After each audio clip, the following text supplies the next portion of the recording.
France Maghreb 2, France Maghreb 2. Christophe sur France Maghreb 2. Bonjour à toutes, bonjour à tous, ravi de vous retrouver sur France Maghreb 2. C'est parti pour votre émission, le LGF sur France Maghreb 2 jusque 18h. Avec au programme de cette émission tout à l'heure, bien sûr, les coups de gueule et coups de cœur de nos débatteurs aujourd'hui. Le zapping bien sûr à ne pas manquer avec quelques extraits très intéressants à commenter bien sûr en plateau. Le quiz aussi sera de la partie tout à l'heure. Nous allons ainsi passer au crible les connaissances de l'actualité de nos débatteurs tout à l'heure. Nous parlerons de Paris. Belle ville, Paris capitale du monde, Paris capitale de la France, mais Paris super sale, Paris dégueulasse. Comment faire face pour pallier à cette ville qui devient de plus en plus sale ? Les rues sont vraiment dramatiquement mal entretenues. Les gens font preuve d'incivilité, merci.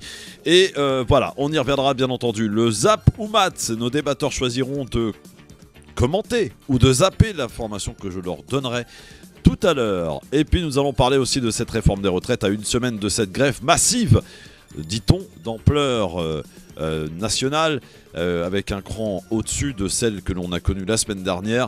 De nouveaux appels à la grève, en tout cas, sont apparus. On y revient bien sûr. Et puis, l'Ukraine recherche désespérément des chars, des nouveaux chars, des chars blindés, des chars évidemment de nouvelles technologies. On y reviendra là aussi dans quelques instants sur France Maghreb 2. C'est parti pour votre émission du LGF jusque 18h. Le Grand Forum, Christophe Fro sur France Maghreb 2. Le Grand Forum. Avec nous aujourd'hui pour nous accompagner, débattre avec vous au 01 40 33 9000, c'est le numéro du standard pour nous joindre si vous souhaitez vous aussi commenter l'actualité avec nous, débattre.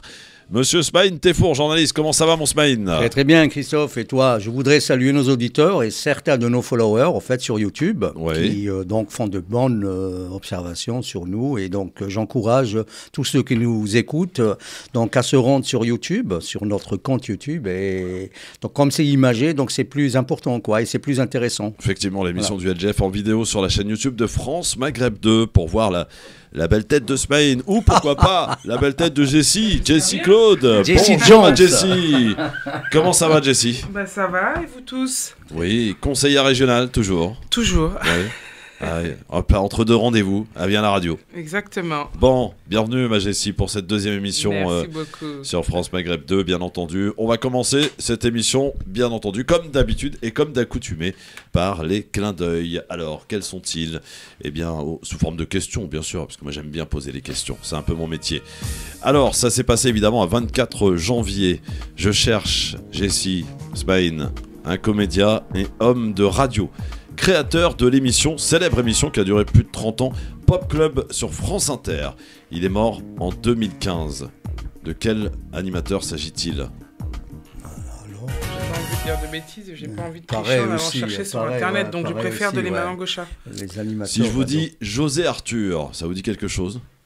Oui, de nom, oui. Mais franchement, j'ai du mal à poser donc un visage sur ce nom, par contre. Voilà, un grand monsieur de la radio et du service public en l'occurrence.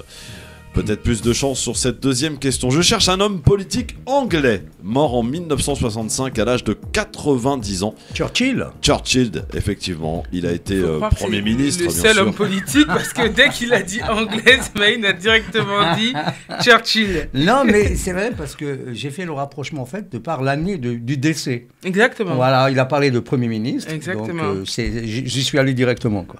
Et ça a été en plein fait. dedans. Voilà. Troisième question. 1924, cérémonie des premiers Jeux Olympiques d'hiver. Mais où se sont-ils déroulés ces Jeux Olympiques d'hiver ? En France, j'en suis sûr. En France, oui, mais où ? C'est pas Chamonix. Si. C'est Chamonix. Voilà. Je sais que c'était en France. Bah 1932, non ? Non, 1924. 24. Oui, ouais, premiers Jeux Olympiques, effectivement. Bien joué, mon Smaïn.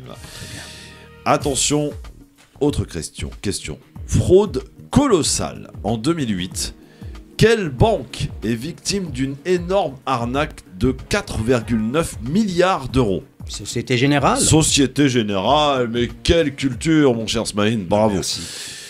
Et enfin, on va parler cinéma. Sortie de quel film de François Truffaut en 1962, avec notamment Jeanne Moreau ? La nuit et le jour ? Non. Nuit américaine ? Non. Truffaut, pourtant, je connais bien. Ah, ça m'échappe. Jules et Jim. Ah, celui-là, je connaissais pas. Eh oui, un film de François Truffaut avec Jeanne Moreau, sorti en 1962. Et plus précisément, à 24 janvier. Bon, eh ben, écoutez, c'est pas si mal que ça. Pour ces clins d'œil, en tout cas pour notre ami Smaïn. Bravo. Merci, Voilà. Jessie. Dans un instant, on va entamer notre premier débat pour parler de l'Ukraine qui recherche désespérément des chars. Elle en a besoin, mais sauf que les Européens et les Américains ont un peu de mal à les donner, ces chars, ou à les prêter, comme vous voulez en tout cas.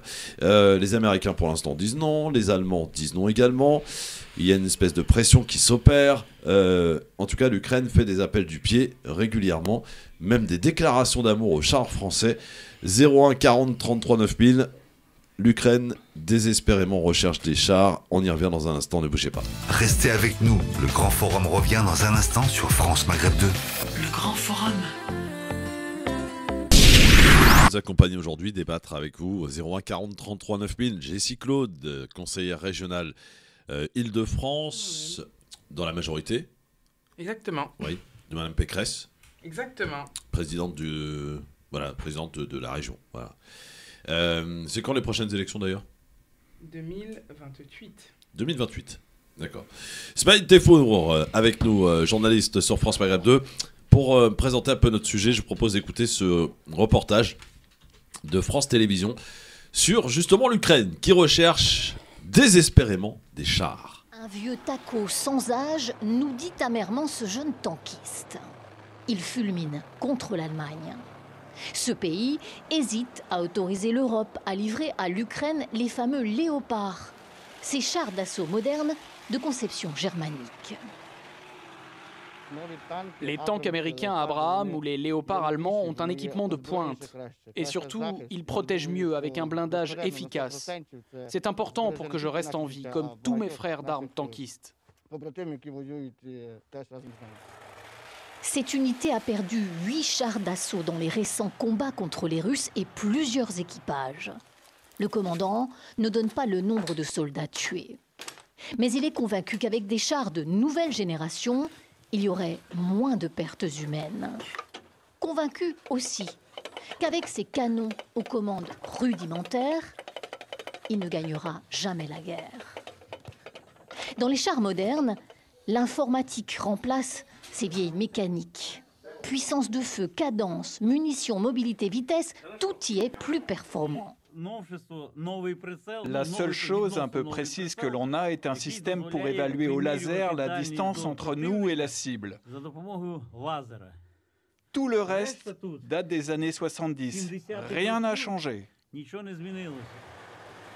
Ces chars permettent aux Ukrainiens de garder leur position, mais ils ne suffisent pas pour lancer des offensives définitives. Plus au sud, sur le front de Bakhmout, c'est la même amertume. Ces dronistes combattent sur la bataille la plus violente. Aujourd'hui, dans cette guerre, nous les suivons dans cet abri. Parce qu'ils n'ont pas assez de drones militaires, ils ont adapté ces aéronefs civils. Ça largue cette grenade, elle tombe sur la tête des Russes et ça les tue. Ils se débrouillent avec les moyens qu'ils ont, mais le temps joue contre eux. Plus vite on aura des chars, plus vite on repoussera la ligne de front vers la frontière russe, plus vite on en finira et nous vaincrons. Leurs ennemis sont à moins de 2 kilomètres. Ces drones qui permettent de tuer à distance sont un cauchemar pour les Russes. Ces images en témoignent. Mais selon les autorités ukrainiennes, sans armement moderne, pas de supériorité militaire possible. L'autre déconvenu pour ces soldats, c'est la météo. Il fait froid sur ce front, mais moins que prévu. Or, les Ukrainiens comptaient sur une longue période de gel avec des sols très durs pour lancer des offensives. Alors, recherche chars désespérément, comme on l'a compris dans ce reportage, Smaïn. Aujourd'hui, on voit que les Américains, pour l'instant, disent non. Les Allemands aussi. Absolument. Ça devient compliqué sur le terrain pour les Ukrainiens. Alors on l'écoute dans ce reportage en tout cas. Absolument, c'est le cas de le dire, Christophe. Ces appels incessants donc, de Zelensky à l'endroit surtout des Allemands, parce qu'ils convoitent le Léopard 2, interviennent dans un contexte donc, de défaite. Il y a une débâcle, là, une bérésina quasiment. Les Russes ne cessent donc de gagner en terrain. Et Zelensky voit donc ces hommes tomber pas plus loin d'ailleurs que ce matin. Au niveau de Kherson, les Ukrainiens ont essayé une percée donc pour aller de l'autre côté du Dniepr.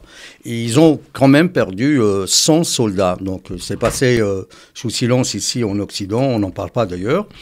Et ma foi, donc, ce qui fait que maintenant, Zelensky mise un peu sur ses armements. L'Allemagne, elle est hésitante. Pourquoi ? Parce que c'est le pays le plus touché d'Europe, il faut le rappeler. Le plus touché de l'UE, et du coup, le chancelier Olaf Scholz donc, a pris conscience un peu du danger, parce que là, il est en état déjà de belligérance, et il risque donc de s'impliquer encore davantage en livrant ses chars Léopard 2. Il y a aussi un risque pour les Allemands, si ces chars tomberaient entre les mains des Russes, ça équivaut donc, si tu veux, à une espèce de connaissance de la technologie allemande, qui, ma foi, est cachée au reste des Européens même. Donc il faudrait prendre ça en ligne de compte. Il y a aussi le statut de co-belligérant qui est donc attribué aux Allemands, même aux Occidentaux de manière générale. Sauf que maintenant, Olaf Scholz, je pense qu'il a pris le sens de la mesure. Il a plutôt le sens de la mesure. Et donc, il essaye d'éviter donc de s'impliquer davantage dans cette guerre qui n'apporte rien en définitive, Christophe. Jesse, on voit que les Européens, là aussi, pour le coup, ont beaucoup de mal, finalement, ont freiné davantage leur aide à l'Ukraine. Est-ce qu'il y a une espèce de comment dirais-je, de lassitude, ou simplement les Européens qui commencent peut-être un petit peu à faire comprendre aux Ukrainiens que voilà, ils les ont accompagnés, ils vont continuer de le faire, mais à leur rythme à eux, en fait. Exactement. Alors, je ne sais pas s'il y a une espèce de lassitude. Déjà, ce qu'il faut remarquer, c'est qu'il y avait quand même eu un budget assez conséquent qui avait quand même été voté en faveur de l'Ukraine. Il ne faut pas l'oublier. À la suite de ça, maintenant, des chars sont demandés. Donc, il y a le Léopold II, effectivement, le char allemand. On a le char Leclerc pour l'infanterie française. Mais c'est vrai que ces chars demandés, en fait, le symbole, c'est quoi ? C'est le signe que ça renvoie à Poutine, en fait. Le sujet, c'est de dire qu'aujourd'hui, d'accord, l'Ukraine est en difficulté. Envoyer des chars à l'Ukraine, ce serait la soutenir non pas dans une stratégie de défense, mais dans une stratégie d'attaque. Oui, absolument. Ça serait déclarer la guerre aux Russes. Poutine, d'ailleurs, l'avait dit il y a 2 jours, que si les Allemands ou les Européens, de manière générale, livraient ce type d'armement, parce que là, il s'agit d'armement lourd. Exactement. On parle même de lance-missiles à longue portée. Exactement. Donc, c'est ça qui... ça va changer un peu la phase de ce conflit, parce que là, on n'est pas en train de s'enliser, on est en train de s'enfoncer dans une guerre qui n'a pas d'issue. Alors, ce ne serait même pas que de s'enfoncer, mais c'est aussi l'escalade. L'escalade, bon, très bien, la Russie fait ça, nous, on va aider l'Ukraine à faire ça. Mais en aidant l'Ukraine à faire quoi que ce soit, on prend position dans ce conflit, chose que les pays occidentaux ne souhaitaient pas faire. Et comme tu disais juste avant, Smaïn, tu parles de chars lourds, mais effectivement, aujourd'hui, il y a un souci logistique, c'est-à-dire que ces chars-là, qui sont les chars Leclerc, il y en a 220 en France, 50 sont en maintenance. S'il faudrait leur en livrer 100, on serait nous-mêmes dans, aujourd'hui, un besoin de nos propres équipements. Absolument, on risque d'épuiser le stock en armement ici en France. Exactement, et il y a aussi le fait que, comme ce sont des chars lourds, là maintenant c'est très compliqué et c'est pas des chars qui ont été faits pour être transportés non plus. Oui, en clair, ce sont pas des chars qui peuvent être mis dans n'importe quelle main avec des gens inexpérimentés. Alors une information, Christophe. En ce qui concerne l'armement qui est distribué à tout va donc aux Ukrainiens, on en a trouvé la trace du côté du Sahel, au Niger exactement. Ah oui. Ben oui, de toute façon, il y a même en ce moment même où je te parle, Christophe, il y a ce qu'on appelle des défections au sein de la hiérarchie politique en Ukraine. Il y a des défections par rapport justement à cette corruption endémique qui rend ce pays, qui est quand même un pays aussi d'oligarchie. Il ne faut jamais oublier que c'est un pays qui tourne autour d'une oligarchie qui contrôle, on va dire, les allées et les allers-retours, on va dire, du flux de l'argent et tout ce qui va avec. On voit bien que un des conseillers de l'ancien président, celui qui avait fait Poroshenko, voilà, je cherchais le nom, donc celui qui avait renversé le président élu à l'époque en 2014, son conseiller est aujourd'hui le plus grand fournisseur de poulet à la France.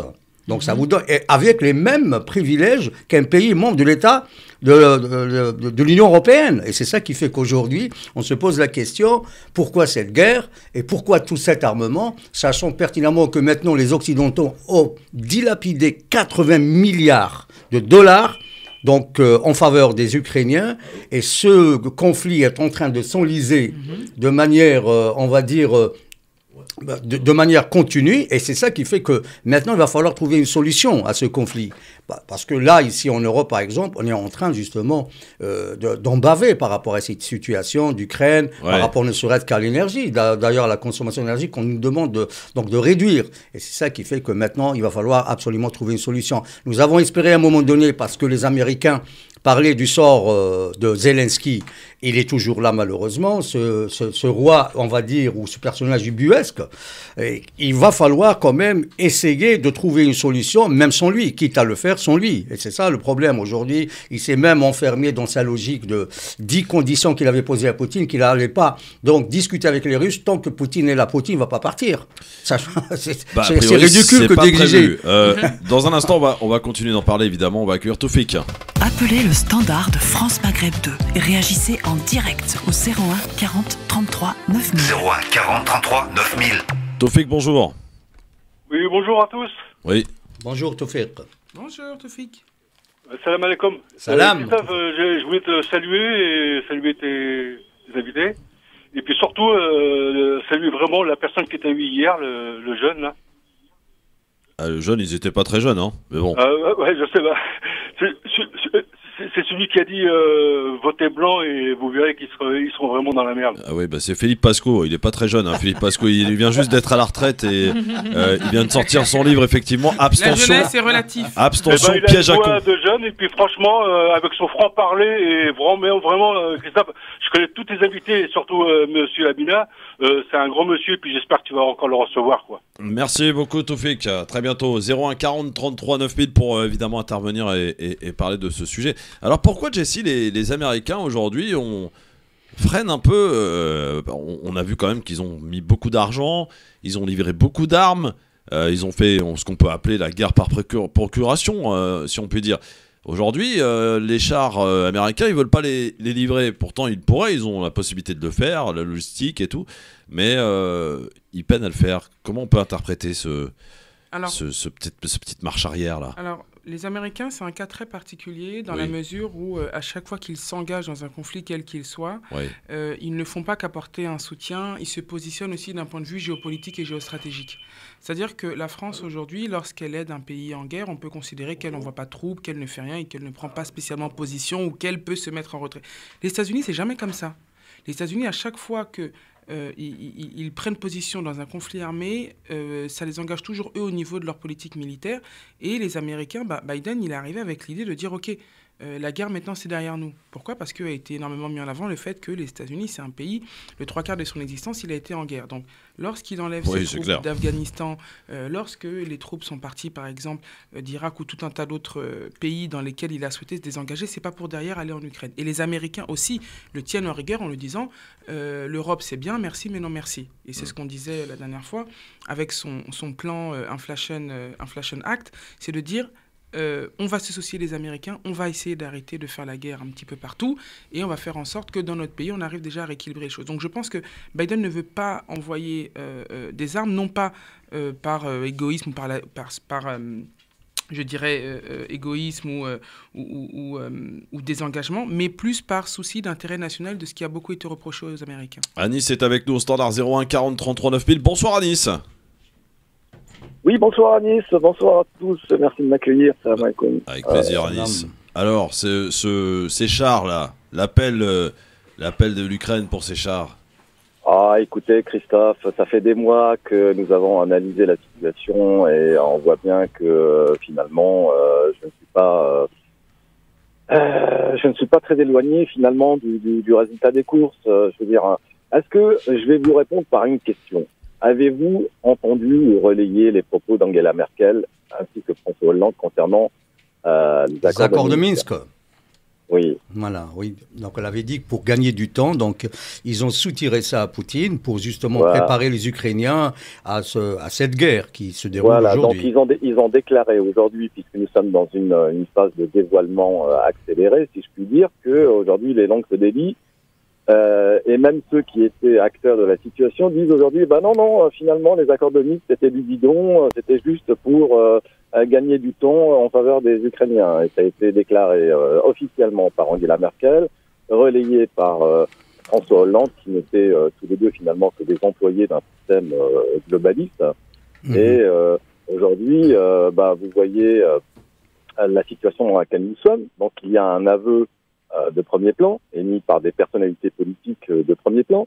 Donc je ne sais pas ce qu'il faut de plus pour faire comprendre à la population que nous sommes les dindons de la farce, à savoir que il faut vous renvoyer le contexte aujourd'hui pour pouvoir le comprendre. Arsenio Brzezinski, l'un des doctrinologues américains, néoconservateurs, dont il a déclaré dans le dossier qu'il fallait absolument isoler la Russie de l'Ukraine afin qu'elle cesse d'être un empire. Donc, je veux dire, si on comprend toujours pas les enjeux auxquels nous sommes confrontés, une guerre qui est livrée par les Américains jusqu'au dernier Ukrainien et surtout dernier Européen, puisque nous devrons payer la facture énergétique.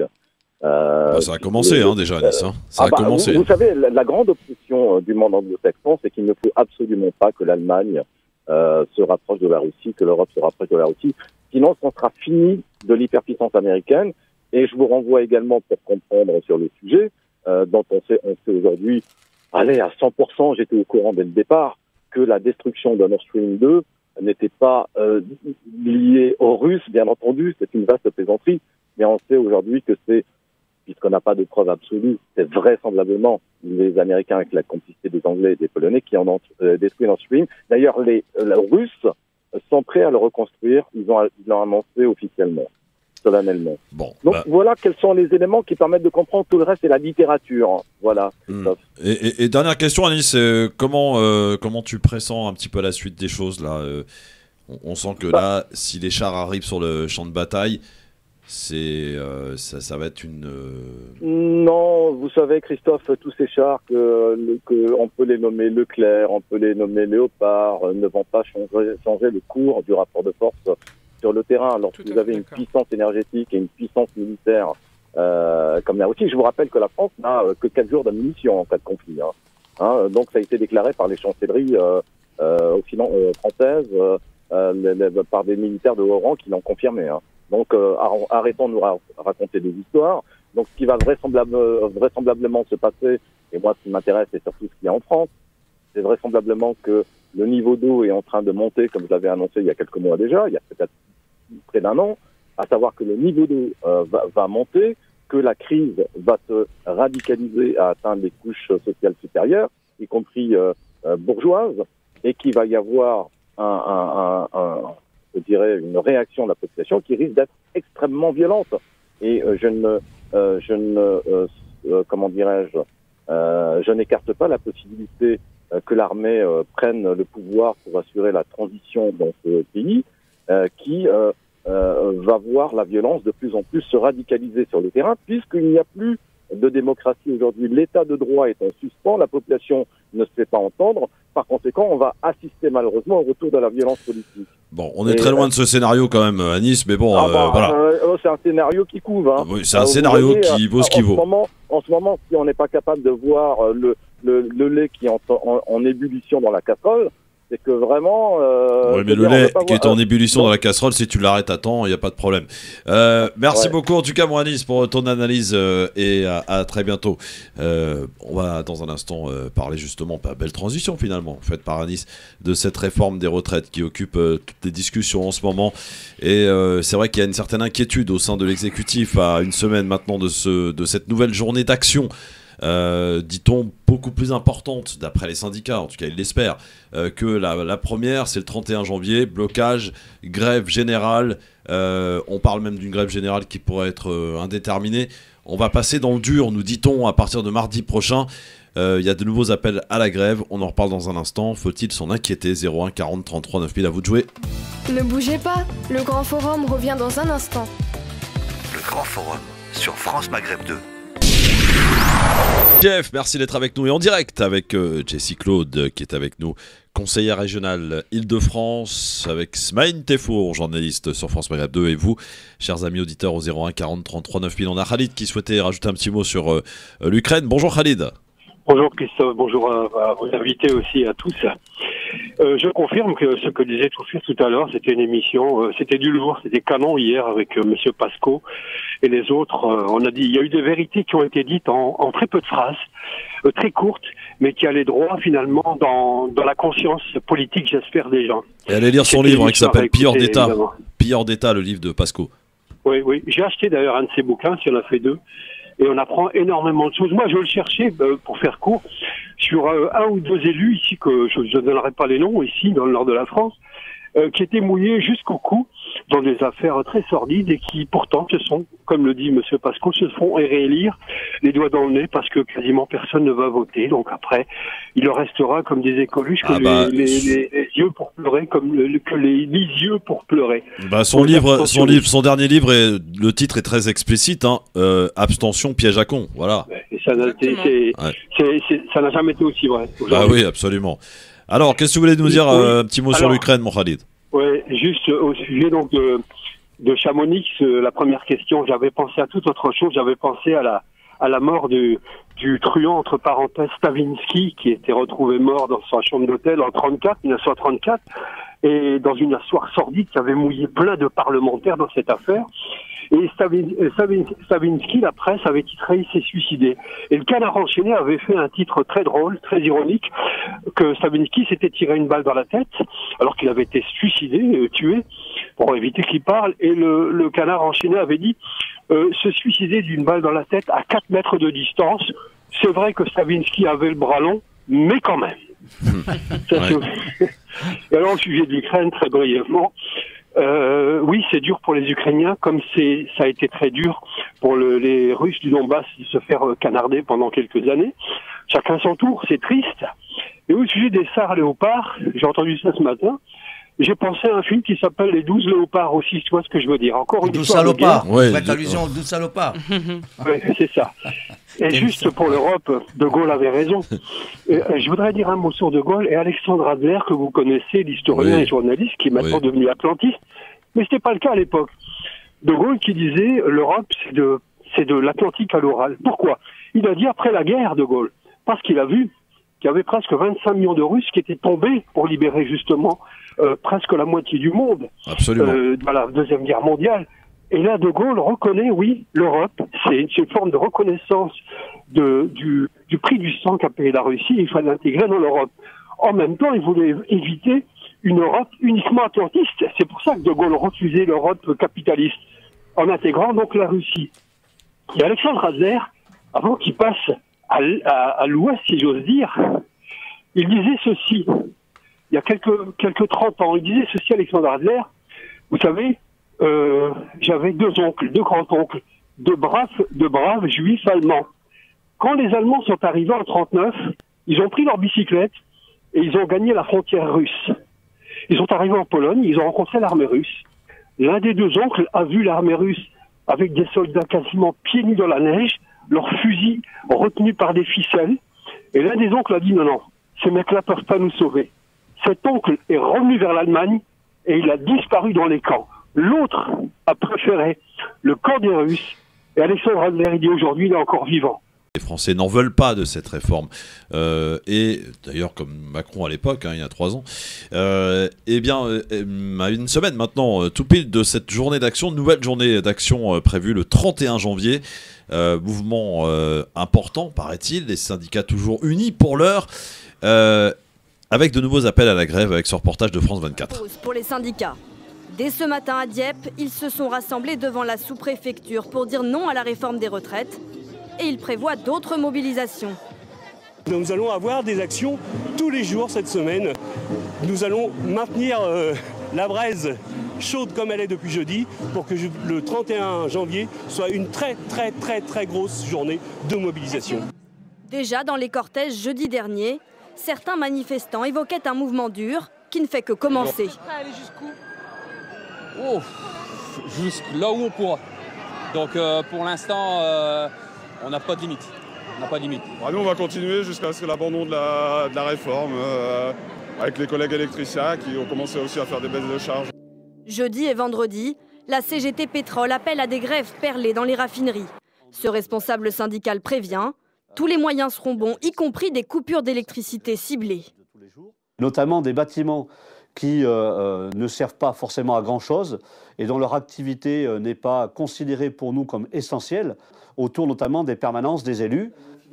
Face à la pression, le gouvernement ne compte pas changer de cap et ce matin, il se montre ferme. Tout n'est pas acceptable et qu'il y a un certain nombre d'actions qui sont envisagées, qui sont annoncées, qui ne relèvent pas d'une action militante ou revendicative, mais qui peuvent relever d'un délit.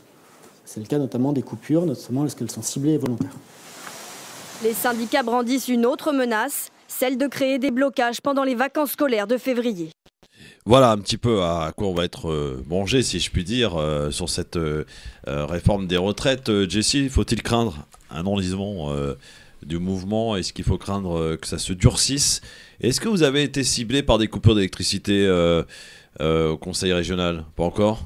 Non, pas encore. Je pense que le bâtiment se tient bien, il est neuf. Et, oui, c'est vrai qu'il est neuf. Hein. Exactement. Il est beau, hein. À Saint-Ouen il se trouve. Exactement, et il fait preuve d'énormément d'innovation écologique. Donc du coup, je pense, garde de toutes ces coupures, étant donné qu'on a quand même essayé de faire pas mal d'efforts, notamment en descendant les températures à 19 un peu partout. Mais le vrai sujet, un peu, moi, ce qui m'ennuie... en même temps, vous n'y êtes pas souvent, donc ça va. Ouais, ça dépend, hein, quand même. Ces derniers temps, on y était pas mal. Après, c'est peut-être aussi la rentrée qui fait que, mais les périodes de séance, déjà, on y était hier, mais je reviendrai dessus tout à l'heure.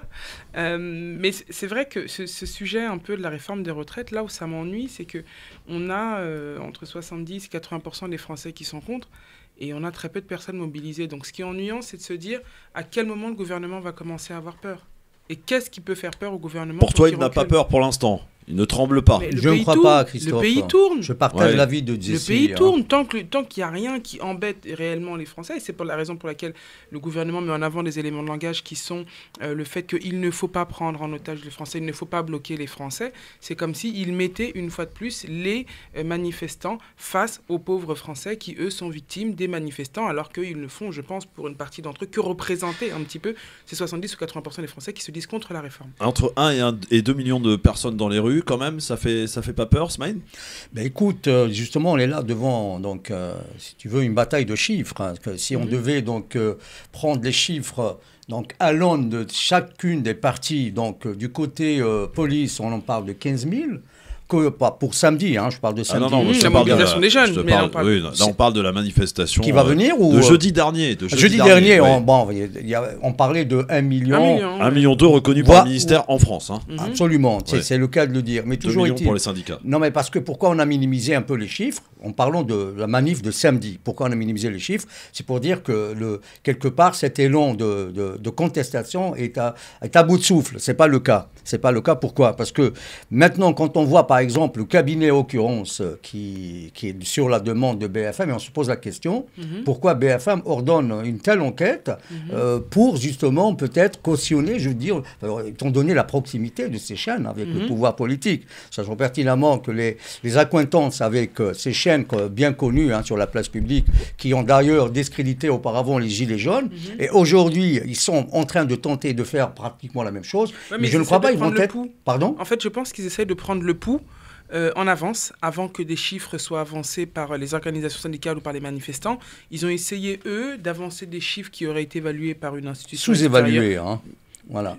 Donc, je ne présuppose pas, mais c'est vrai que l'idée, c'est qu'ils aient pu, du moins, avant les publications des organisateurs de cette manifestation, avancer des chiffres. Alors, il y a beaucoup de journalistes et beaucoup d'éditorialistes aussi qui appellent la jeunesse à sortir dans les rues. Cette jeunesse, est-ce qu'elle se sent concernée par cette réforme des retraites? Absolument. Quand on l'écoute, elle dit oui, il y a des blocages de lycées. Bon, pour l'instant, c'est assez sporadique, on va dire.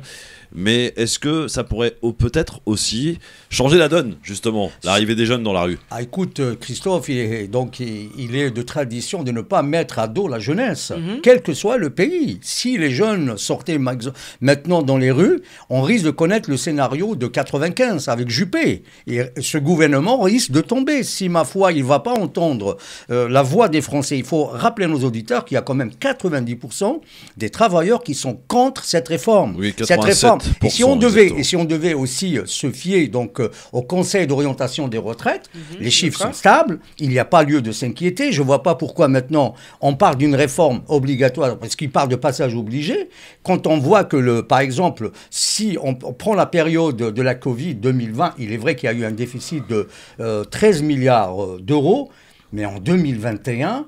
il y a eu un excédent pratiquement de 900 millions d'euros. Et c'est ça qui fait que maintenant, on ne peut pas parler on va dire, de risque éminent, de détérioration de la pension de retraite des Français. Non, ce n'est pas le cas. Maintenant, il faudrait peut-être faire un audit en interne et essayer de voir quelles sont donc les voies d'issue pour justement prendre une décision finale et qu'elle soit fondée.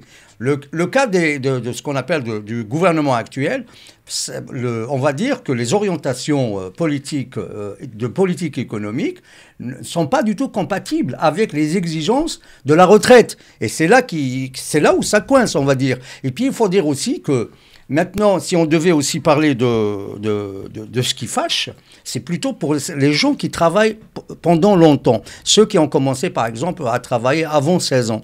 Alors, il y a deux conditions qui viennent les pénaliser pour aller en retraite anticipée. C'est-à-dire qu'il faudrait donc cotiser pleinement pour pouvoir donc prétendre à cette anticipation, à cette retraite anticipée. Et deuxième condition, il faudrait aussi avoir cotisé au moins avant les 16 ans et les 20 ans d'un trimestre. Ça va donc encore envenimer les choses. Et maintenant, bien que je ne partage pas l'avis de Marine Le Pen sur tous les points, mais par contre sur la motion référendaire qu'elle propose, franchement, je trouve que c'est une très bonne idée, Christophe. Jessie. Alors, très brièvement, c'est vrai que cette réforme-là, et c'est ce qu'on disait juste avant, ce qui m'ennuie, c'est le fait que je n'ai pas l'impression que la mobilisation va faire pencher ou trembler le gouvernement, non pas qu'elle ne soit pas assez significative ou pas assez importante ou impactante, c'est le fait qu'aujourd'hui, la réforme des retraites, c'est un symbole pour Macron. C'est un symbole de se dire qu'il a passé cette retraite. Chaque gouvernement et chaque quinquennat a essayé à chaque fois de faire une réforme des retraites qui, à chaque fois, n'a pas pu aboutir parce que les mobilisations en face étaient trop fortes ou bien parce qu'il y avait d'autres priorités au moment où il voulait le mettre en place. Si Macron, aujourd'hui, on devait synthétiser ces quinquennats au mandat, qu'est-ce qu'on dirait? Gilets jaunes, crise Covid? De quelle manière on peut considérer qu'il a aujourd'hui impacté l'histoire de la politique ou bien même de la société? Si ce n'est dans le fait qu'il est arrivé du jour au lendemain, il a été élu. Si on demandait Macron en 5 mots, qu'est-ce que c'est? Macron en 5 actions, en 5 réformes, en 5 lois, qu'est-ce que c'est? Les gens ne pourraient pas vous dire. Son mandat a plus été marqué par les contestations auxquelles il a fait face que par les actions que lui, il a mis en place, bien malheureusement. Ou par ses sorties malheureuses aussi. Exactement, ses sorties malheureuses, ou le fait qu'il ne correspondait pas au profil et qu'il est arrivé, il a fait un hold-up dans la nuit. D'accord. Mais cette réforme-là serait le symbole de ce qu'une fois de plus, il a réussi à faire que ses prédécesseurs n'ont pas réussi à faire. En disant cette réforme de retraite, il fallait qu'elle soit faite. Je ne pense pas que aucune réforme ne doit être faite. Effectivement, il faut repenser. Les gens vivent de plus en plus longtemps. Les actifs rentrent de plus en plus tard sur le marché du travail. On a plus aujourd'hui de retraités pour le nombre d'actifs à l'instant T. C'est des choses qu'il faut réfléchir. Maintenant, là où cette réforme fait mal, c'est, je pense, dans le manque de concertation et dans les éléments aujourd'hui qu'on prend pour constituer ces points. Il y a un manque de pédagogie, en fait. C'est très, absolument, c'est très Christophe. Criant. Le problème, c'est que c'est le mode de communication que le gouvernement n'arrive pas à mettre en place. Et c'est pour ça que cette réforme, elle est mal comprise. Et je pense que l'idée de l'âge, 64 ans, c'est une connerie. On devrait parler plutôt de 43 annuités. Et on s'arrête là. Après, voir dans les détails, au niveau pénibilité, vous avez remarqué quand même que les régimes spéciaux, certains, on les a conservés parce qu'on ne veut pas se les mettre à dos. Les policiers, par exemple. Voilà, tout ce qui est militaire système, aussi. Voilà, donc bon, on en reparle dans un instant. Ne bougez pas avec vos appels au 01 40 33 9000. Va-t-on vers le dur? C'est la question qu'on peut se poser aujourd'hui. Ne bougez pas, le Grand Forum revient dans un instant. Le Grand Forum sur France Maghreb 2. D'être avec nous en direct sur votre radio France Maghreb 2. On en parle, c'est vrai, depuis un petit moment et c'est normal parce que c'est d'actualité de cette réforme des retraites avec Jessie Claude qui est conseillère régionale, avec Smaïn Tefour, journaliste, avec vous aussi, auditrices, auditeurs, exprimez-vous et venez nous expliquer pourquoi, et c'est la question ce que se posaient Smaïn et Jessie, pourquoi finalement on sent qu'il n'y a pas grand monde, finalement on sent pas une grosse mobilisation, on n'a pas de quoi trembler si on est du côté de l'exécutif. Et pourtant, les syndicats sont unis, tous les ingrédients sont là pour que ça soit vraiment un mouvement qui soit suivi d'ampleur nationale. Nous dit-on la semaine prochaine, 31 janvier, deuxième grande journée d'action. Et on dit qu'on va franchir un cap, on va rentrer dans le dur. Est-ce que vraiment tu y crois, Jessie? On va rentrer ou pas dans le dur, selon toi? Alors, ce serait possible.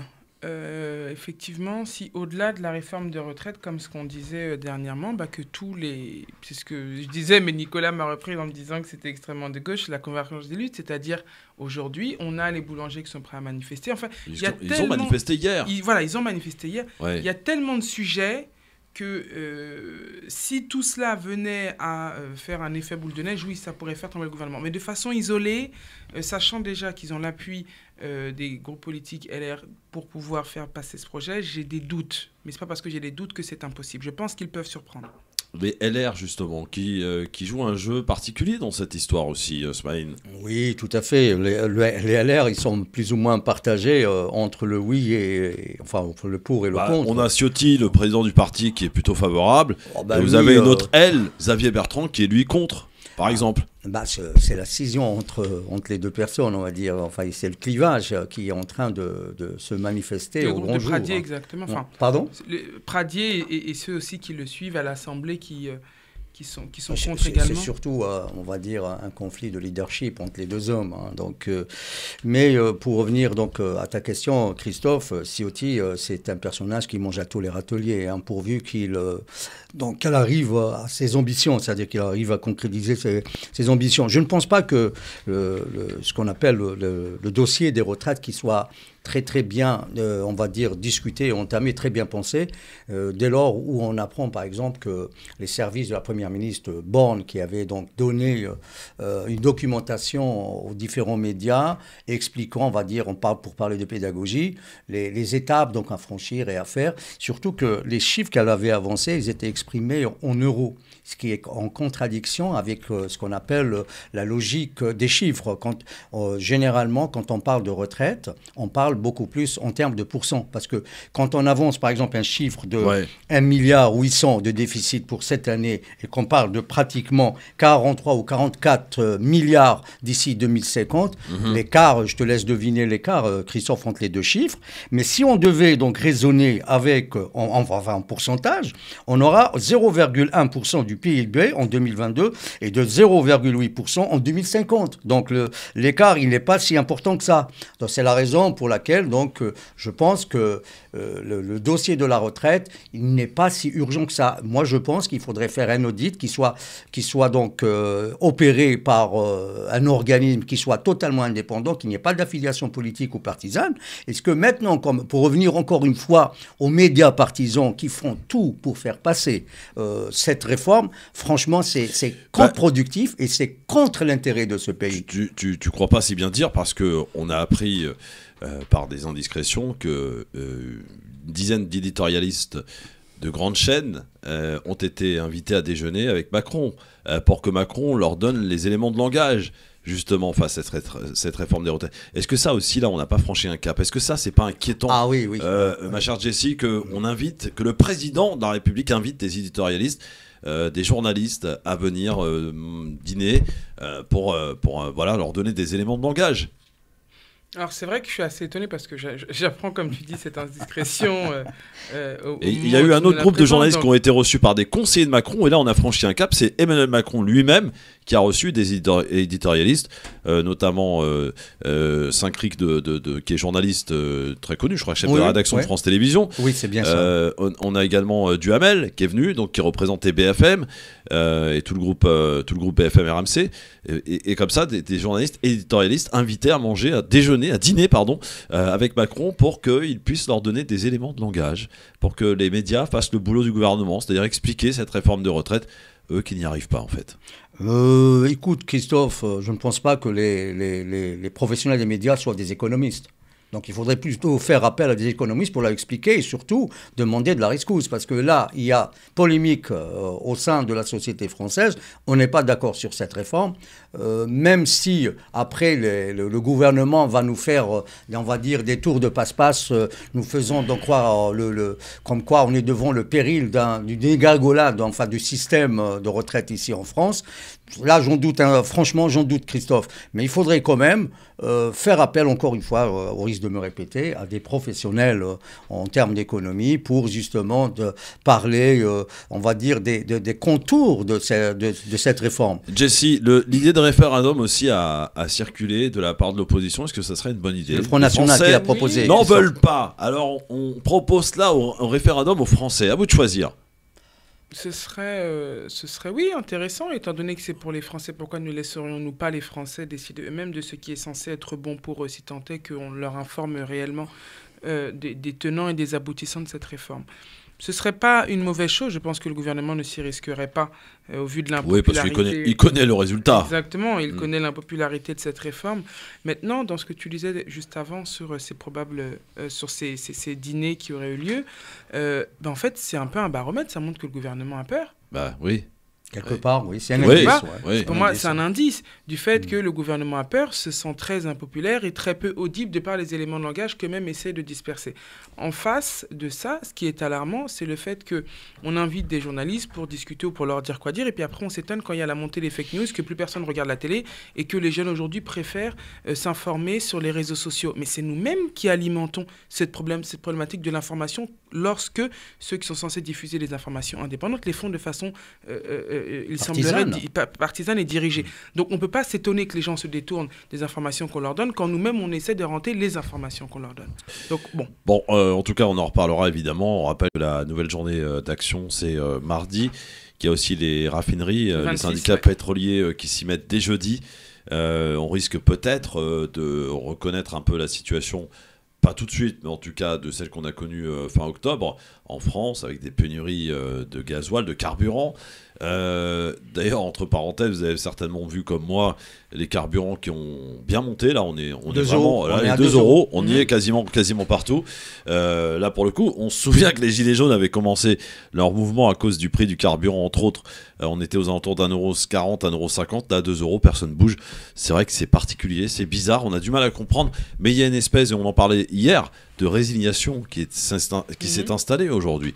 On a vu que le mouvement des Gilets jaunes a quand même créé une certaine peur chez beaucoup de manifestations parce que la violence policière était là. Je veux dire, il y avait une répression assez importante, forte. Il y a eu des mains arrachées, il y a eu des yeux crevés, il y a eu tout ça. Donc effectivement, il y en a qui se disent écoutez, c'est bien gentil, moi je veux bien descendre, mais au risque de ma santé, au risque de voilà, et ça risque d'être compliqué pour moi. Et c'est vrai que la résignation, il n'y a rien de pire aussi, Jesse. Oui, et puis pour quel résultat aussi? C'est-à-dire qu'aujourd'hui, on pourrait se dire que les personnes seraient prêtes à remonter sur les ronds-points, seraient prêtes à repartir au front. Oui, effectivement, il y a cette peur aujourd'hui de ce que certains manifestants ont pu avoir comme dommage, comme grief. Ouais. Et pour quel résultat?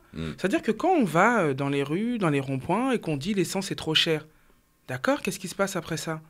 C'est pas tout le monde qui conduit, c'est ça le problème. C'est pas tout le monde qui conduit. Deuxièmement, qu'est-ce qu'on fait? Parce que ce qui a aussi essoufflé, je pense, en partie, le mouvement des Gilets jaunes, c'est, je pense, la difficulté qu'il a eu à faire émaner des propositions concrètes qui ont pu s'inscrire dans les débats. Il n'y avait pas d'organisation, pas de représentants. Exactement. Voilà. Donc, il y a eu cette tournée un peu de France que Macron a fait, où les doléances remontaient, d'accord, mais qu'est-ce qui est arrivé après ça? Rien du tout. Mounir est avec nous au téléphone 01 40 33 9000. Bonjour Mounir. Oui, bonjour Christophe, bonjour à tous les invités. Moi j'ai une question, Christophe, qui porte bien sûr sur la réforme de la retraite. Oui. Parce que je trouve qu'on ne parle pas beaucoup des personnes handicapées. Et j'avais une question à poser à tes invités. Je voulais savoir si les personnes frappées d'un handicap de catégorie 2, voire de catégorie 3, sont impactés par cette réforme, ou est-ce que rien ne change pour eux?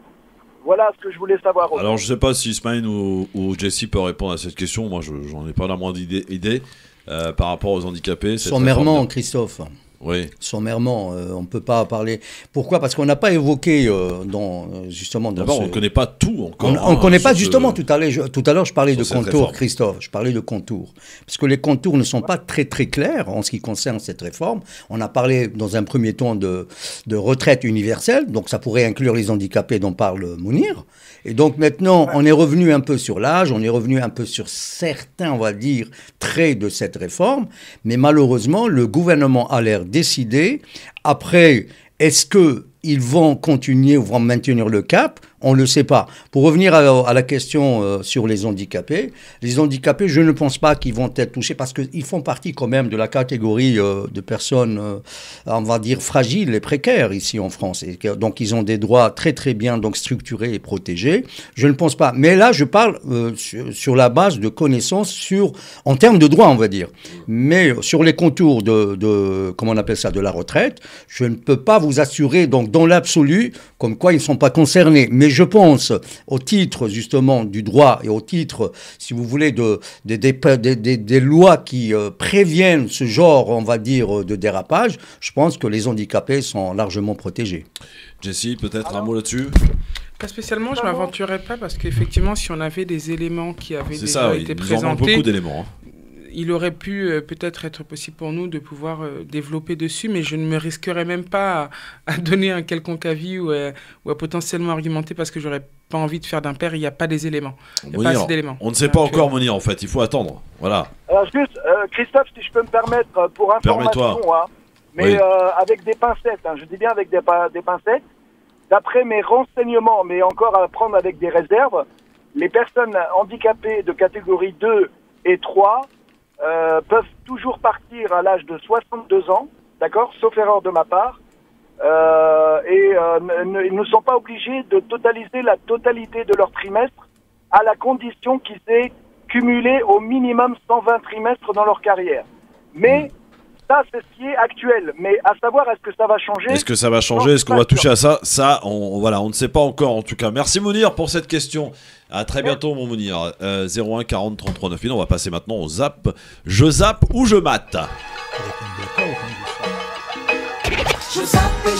Et je vous en rappelle le principe, Smaïn et Jessie, je vous donne des informations, à vous de choisir de la commenter ou de la zapper, tout simplement, effectivement. Alors, première information, ma chère Jessie, mon cher Smaïn. Une bousculade mortelle, des journalistes refoulés ou encore des faux billets vendus. L'Irak comptait sur l'organisation de la coupe de football, la coupe du golf de foot, pour redorer un peu son blason. Mais malheureusement, ce fut une fausse note et qui ont été enregistrées. Problème de logistique et on a quelque peu effectivement terni cette compétition avec l'organisation de l'Irak. Smaïn, tu commentes ou tu zappes ? Je commente brièvement, Christophe. L'Irak, sachant que c'est un pays quand même qui vient de sortir de guerre, on va dire, et surtout d'une période de terrorisme donc sanglant. L'Irak est donc géré, on va dire régi par ce qu'on appelle un système confessionnel qui a du mal à se mettre en place. On voit très bien on va dire les divergences qu'il y a entre la différentes classes politiques. Les classes politiques ne s'entendent pas du tout. D'ailleurs, pas plus loin qu'il y a une année de cela, ils avaient donc un petit problème pour nommer un Premier ministre. Et ce qui a fait que maintenant, si on devait parler d'infrastructure ou plutôt on va dire de disponibilité pour accueillir une fête, on va dire des événements de cette ampleur, je ne pense pas que l'Irak soit prêt. Ma chère Jessie. Je zappe. Autre information, un homme d'affaires saoudien a acheté le billet le plus cher de l'histoire du football après avoir fait une offre de, écoutez bien, 2,6 millions de dollars à une vente aux enchères. Tout ça pour regarder Ronaldo et Messi s'affronter dans un match amical qui avait lieu jeudi dernier en Arabie Saoudite avec un club d'Arabie et du Paris Saint-Germain. Mon cher Smaïn, tu commentes ou tu zappes ? Je zappe, Christophe. Jessie. Il n'y a rien à dire. Très bien. Alors, maintenant, on enchaîne avec... Ça va intéresser Smaïn certainement. L'opposant et homme d'affaires algérien Rachid Nekaz, qui a été condamné, vous le savez, à 5 ans de prison en juillet 2022, a été libéré pour raison humanitaire suite à une grâce du président Abdelmadjid Tebboune. Smaïn, tu commentes, tu zappes? Je commente brièvement aussi, Christophe. Ce monsieur Nekaz, il est vrai qu'il s'est inscrit un peu dans l'opposition. Il est vrai que c'est un homme de conviction, mais malheureusement, il m'excuse cette expression, il est un peu rêveur, un peu fantaisiste, on va dire, sachant qu'en Algérie, si on ne fait pas partie du système, si on ne fait pas partie, si vous voulez, de cette orbite, on ne peut pas vraiment percer. Il voulu faire un peu à la Gandhi, il a fait pratiquement toutes les wilayas en Algérie. Malheureusement, ça s'est soldé, pas par un échec, on va dire, mais il a quand même reçu des coups. Il a été, on va dire, rouillé de coups à Tlemcen. Et on se pose la question, qui sont derrière? Bon, c'était du temps de Bouteflika, je précise très bien, du temps de Bouteflika que ce monsieur a été donc molesté. Et pendant le Hirak aussi, donc c'est toujours sous le règne de Bouteflika, parce que Bouteflika et le clan étaient toujours là. Ce monsieur donc a été pratiquement embêté à tous les coups. Et sans oublier l'histoire qu'il a eu ici à Neuilly-sur-Seine, voilà, quand il a été tabassé par un des beaux-fils de l'ex-patron du Front National, un corrompu de la première espèce, et qui aujourd'hui caché au Maroc. Oui, alors ma chère Jessie. Je zappe. Tu zappes. Autre information qui nous fait revenir en France, au plus bas depuis sa réélection, 34% des Français sont satisfaits d'Emmanuel Macron, en recul de 7 points. Le code de popularité d'Emmanuel Macron est au plus bas depuis au moins 2017. Smaïn, tu commentes? Oui, je commente. En fait, Macron, il faut rappeler à nos auditeurs qu'il n'a pas été donc élu sur la base d'un projet social. Il faut donc rappeler à nos auditeurs que Macron a été donc élu dans un élan, on va dire, de front. On a parlé de front populaire qui consistait à faire barrage au Front National. Et c'est sur cette base-là qu'il a été élu. Aujourd'hui, on ne peut pas lui trouver, on va dire, des grands projets ou une quelconque bonne volonté à l'égard du peuple français. Et on le voit bien aujourd'hui. Ma chère Jessie, la cote de popularité de Emmanuel Macron. Je commente parce que, en fait, Macron, il n'a plus rien à prouver. C'est son deuxième quinquennat, son deuxième mandat. Je pense que les Français aujourd'hui, avec le vent de révolte, peuvent se contraindre d'énormément de choses et de situations. Mais il ne faut pas oublier qu'on sort quand même d'une année électorale présidentielle. C'est-à-dire qu'en 2022, il y avait la possibilité pour les Français qui étaient contre son projet de le faire trembler, de lui faire comprendre qu'ils n'en voulaient plus. Et malgré ça, Macron arrive en tête au premier tour. Parce qu'il y a le second tour des élections présidentielles, mais il y a quand même eu un premier tour. Dans ce premier tour-là, il a pas tremblé. Donc, il y a les candidats, il y a la posture qu'ils peuvent avoir pendant les élections, et puis il y a celle qu'ils ont après, et il la prend, il la monte. Macron, là, ils sont juste en train d'essayer de voir qui va prendre la succession. Mais aujourd'hui, il ne s'entête pas, il ne s'alourdit pas de sa popularité au cours de son deuxième mandat. On doit sa élection, en fait, on va dire, défaite pour le peuple français, justement, à la division donc, du clan de la gauche, parce qu'ils n'ont pas voulu donc s'allier autour, on va dire, de Mélenchon. Macron n'est plus en campagne, et ça, il faut l'entendre. Voilà. Parce que quand, pendant la campagne, les Français posaient la question, les journalistes posaient la question en disant, et la réforme des retraites, oh mais non, vous en faites pas, il y aura une concertation, attendez, on va quand même pas faire les choses comme ça.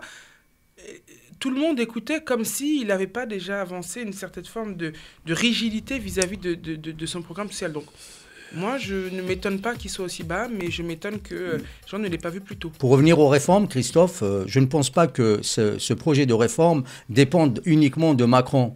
J'entends par là qu'il y a des officines qui lui font donc faire des politiques qui vont à l'encontre de l'intérêt de la France. Je fais allusion à Black Bloc. Oui. Dernière information, mon cher Smaïn, ma chère Jessie, la police tunisienne a expulsé Moulay Hicham, le cousin du roi Mohamed VI du Maroc, dès son arrivée à l'aéroport de Tunis. Il était en déplacement pour inaugurer une conférence organisée par l'édition arabe du Monde diplomatique. Smaïn, tu commentes, tu zappes?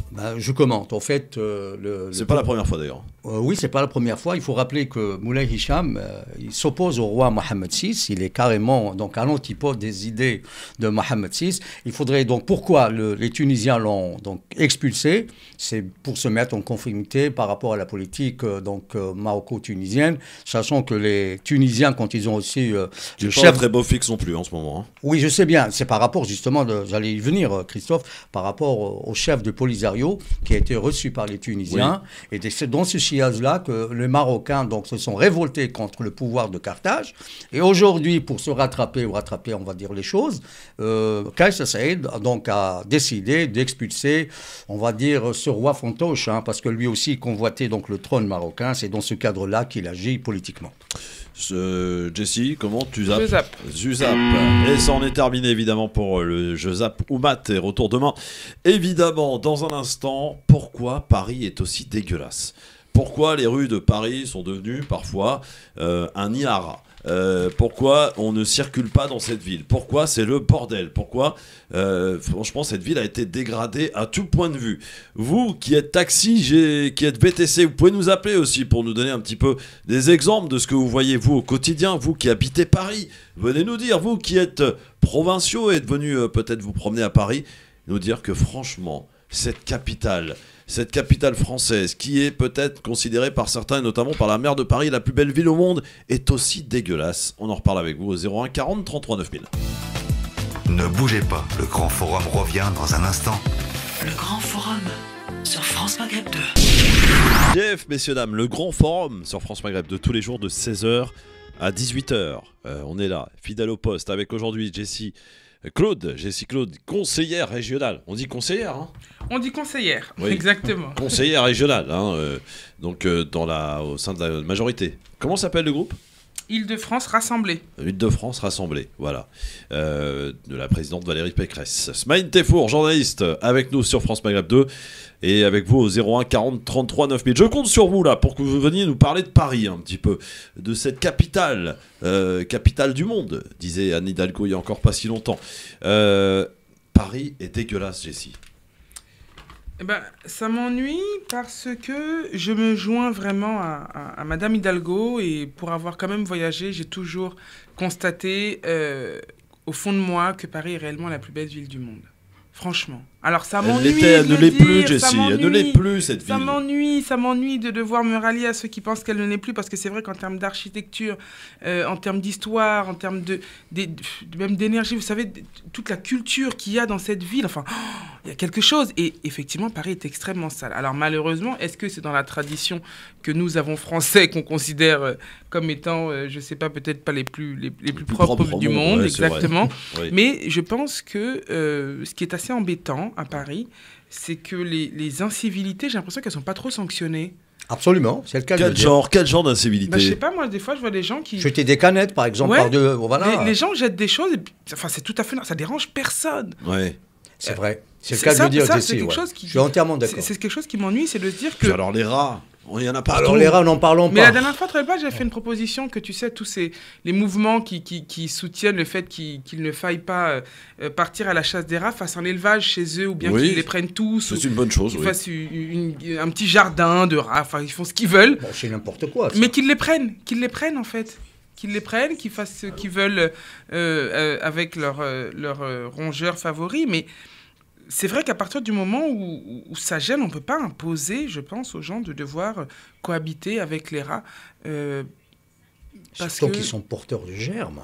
Oui, Smaïn, oui. Cette ville est dégueulasse. Écoute, c'est le cas de le dire en ce moment, je cautionne, je ne peux que cautionner en partant d'un constat. Hein. Donc, Christophe, quand j'habitais le 13e, je peux te dire que le 13e, moi je l'ai connu depuis 81, et je peux te dire que cet arrondissement était très très propre à la base, et puis avec le temps, ça s'est dégradé. Je ne comprenais pas pourquoi. Il y avait des moments où de ma propre initiative, je prenais les canettes, je les mettais dans la poubelle publique. Et j'ai été interpellé plusieurs fois par des personnes, enfin des passants qui m'ont encouragé par rapport à ce geste. Mais toujours est-il, pour revenir justement à la saleté de Paris, alors il y a 3 critères qui sont pour expliquer, à travers le temps et l'histoire, toutes les mégalopoles, donc, ont eu le souci, ce qu'on appelle de l'hygiène, de la propreté de leur ville. En parlant de Rome, par exemple, Babylone, avec ses jardins suspendus, etc. Maintenant, pour parler de ces 3 critères, et on peut, par exemple, expliquer ce phénomène par la politique de la ville. Il faudrait peut-être refaire, comme disait Jessie très bien tout à l'heure, peut-être qu'on ne sévit pas suffisamment pour justement sanctionner les civilités qui sont opérées à droite à gauche. Il suffit de prendre le périph', par exemple, et de voir les... Voilà, de voir par exemple les amas, par exemple, de bouteilles en plastique et les canettes, les bouteilles de bière ou canettes de bière qui sont donc tout au long, flanquées tout au long du périph'. Et on se pose la question, qu'est-ce qui se passe? Il est vrai que la ville de Paris, elle met du sien, elle nettoie, elle fait tout ce qu'il faut. Mais par contre, derrière, il faudrait sanctionner, comme vient de dire très très bien Jessie, il faudrait sanctionner sévèrement. Il faudrait qu'il y ait des brigades. Il y a des brigades de ce qu'on appelle la police municipale qui sont 130 € par-ci, par-là, ou 60 €. Après, il y a les déjections, par exemple, canines, des chiens et tout ça. Moi, là, par contre, je reproche cette saleté aux propriétaires de ces animaux. Donc, les animaux, ils ne vont pas le nettoyer d'eux-mêmes. Hein. Donc, c'est des animaux. Et il faudrait sanctionner sévèrement. Ouais, parce que quand tu marches sur un truc sur le trottoir tout à l'heure, par exemple, Christophe. Qu'est-ce qui t'est arrivé? Écoute, j'ai accompagné mon fils à son orthophoniste et je peux te dire, tout au long du 9e, là où je passais, il y avait des déjections d'urine et puis même des crottes de chiens. Je suis désolé de le dire comme ça, mais il faudrait... Quand tu marches dessus, t'es abîmé pour la journée. Hein. On dit que ça porte bonheur. Ouais, ça dépend de quel pied. Moi, ça, c'est un trêve de plaisanterie, Christophe. Pour revenir donc à la politique, aux critères, pardon, j'ai parlé de la politique de la ville. Soit la politique de la ville, elle n'est pas vraiment au beau fixe, il faudrait la revoir. Moi, je pense que c'est un peu le cas ici à Paris. Il y a encore, dans certaines villes, il y a ce qu'on appelle le manque de moyens. Je ne pense pas que Paris manque de moyens, je ne crois pas. Alors, il y a encore un autre aspect de cette saleté, on va dire, c'est quand une ville est surpeuplée. Ça, c'est, on va dans les annales de l'histoire, on sait pertinemment que toutes les villes surpeuplées sont donc, par définition, on va dire sales quand il n'y a pas une politique qui soit à la hauteur des enjeux d'une ville.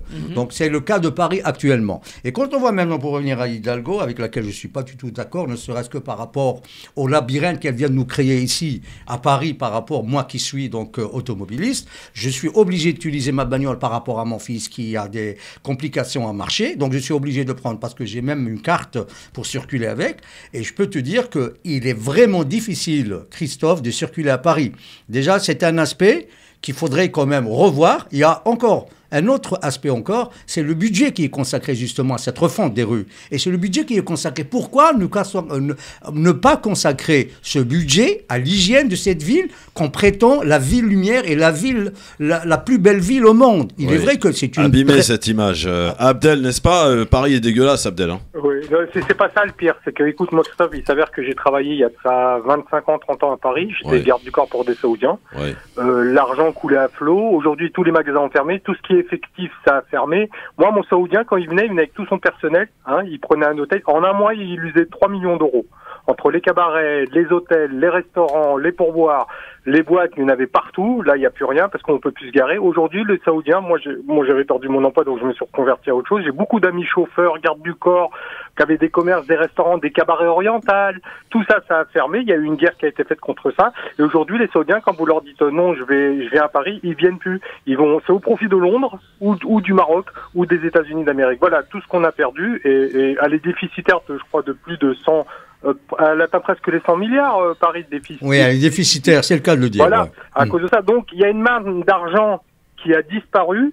Il faut savoir une chose, c'est que dans un pays, si vous n'avez pas une capitale de business, le pays, tôt ou tard, il s'écroulera. Dans un pays, il faut une ville de business. Paris, c'était une ville de business.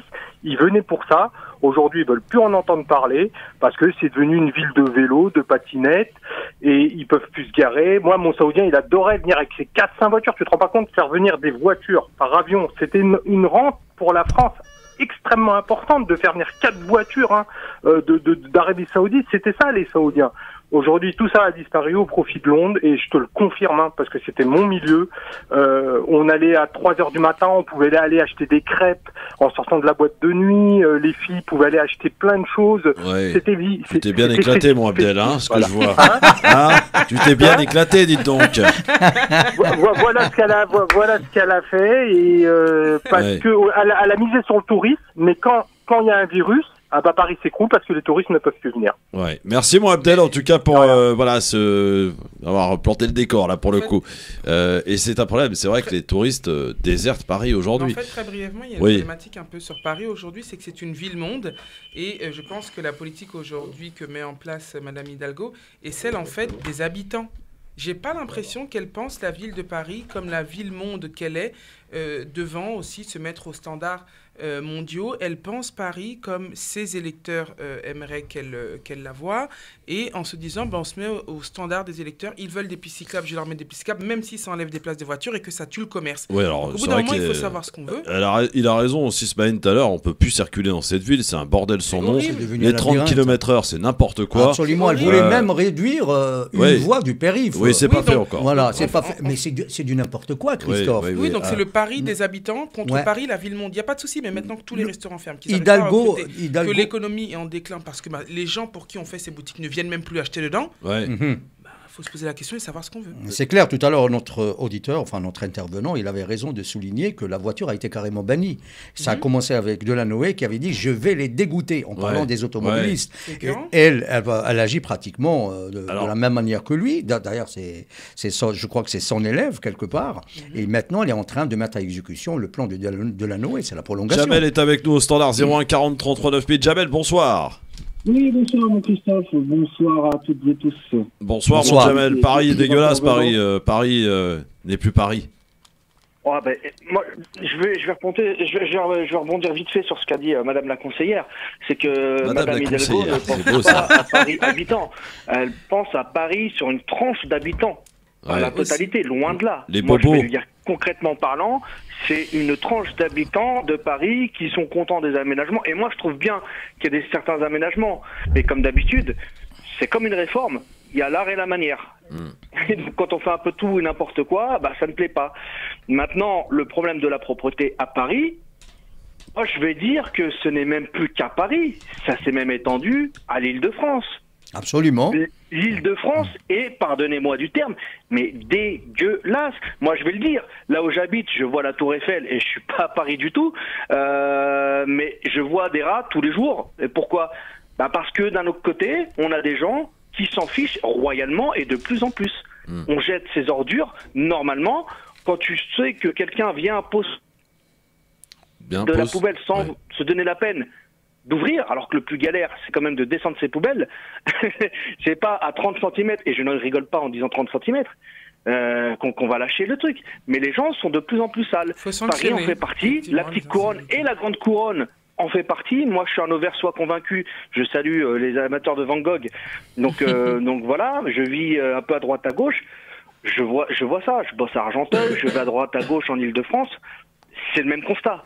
Les gens sont de plus en plus sales et s'en fichent de plus en plus. Et alors, surtout... pas le Valois, hein. À le Valois, c'est super propre. Hein. Mais en fait, ça pose une question. Mais parce qu'il y a une certaine culture aussi. oui, non, mais le Valois, je veux dire...